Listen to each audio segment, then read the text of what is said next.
So this is the screenshot of one of the problems from the Khan Academy assignment on graphing sinusoidal functions.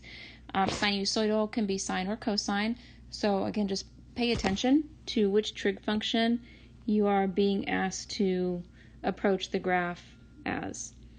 I also want to tell you we have discovered that you can enter your equation in the form we've been using without distributing b through, or you can go ahead and distribute b through. So that's good to know. So knowing that we're going to write this as a sine function kind of tells us which of those yellow points we're going to use as our phase shift, as our starting x value. And the easy stuff, the amplitude, the vertical shift, that I don't think you're going to struggle too much with. Most students are going to struggle with finding b, because to find b, you have to know the period. And to know the period, you have to know the relationship between the 2 points that they're giving you in any particular problem. So we'll spend the majority of our time talking about how we find the period. The first thing I've done here is I've sketched in the midline. We were told in the problem that the function is intersecting its midline at the point 3, negative 6.5. So I know that that point is right in between the max and the min of this sine wave.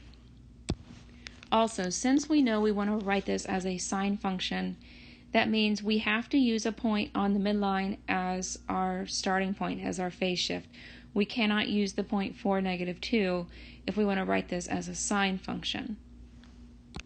So technically, you could use any point on that green midline as your phase shift. Because they've given us the point 3, negative 6.5, that's the one we're going to go ahead and use for this equation.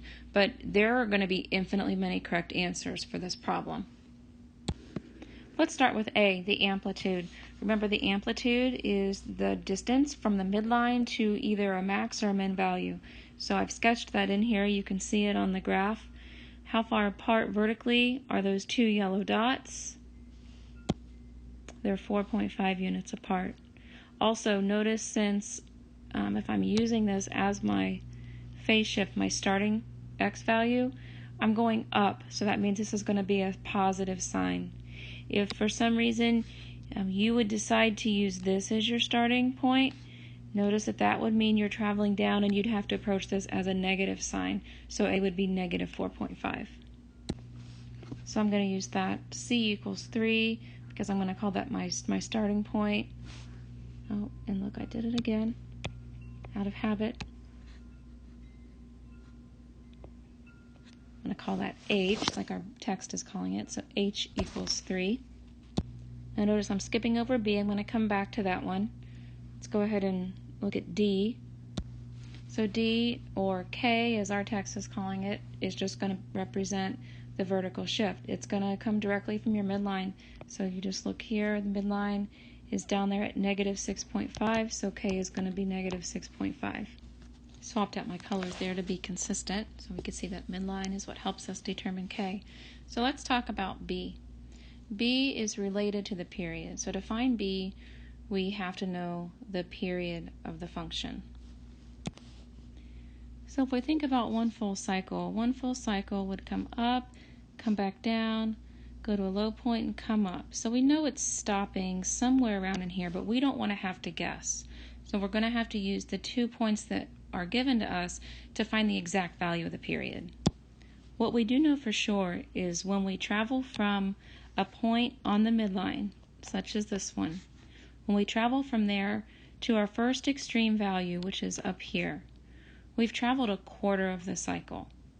So we have to use that to figure out our period. From 3, negative 6.5 to 4, negative 2, that is 1/4 of the cycle. So how far apart horizontally are those 2 points? Well, that has an x value of 3, and that has an x value of 4. So we've traveled horizontally 1 unit. So 1 unit is 1/4 of the period, which means we're going to need to multiply that by 4 to get the full period of the cycle, which is going to be 4. So now we're going to use 4 to find B. At this point, you should know this formula for period. Period equals 2 pi over B. We're going to use that formula. We're going to set up an equation. We're going to solve it, and we'll know our B value. And we know that 4, my period, equals 2 pi over B. We'll solve this for B. And we get b equals pi over 2. So now we're ready just to put all of the constants in the correct position, and we'll have our equation. When I put everything in the right spot, I get f of x equals 4.5, my a value, times the sine of pi over 2, my b value, times the quantity x minus 3. Remember, that's x minus h. My phase shift was 3, x minus 3, and then minus 6.5 at the end for that vertical shift down. So you can enter your equation like this, or you could distribute the pi over 2 through and enter it that way.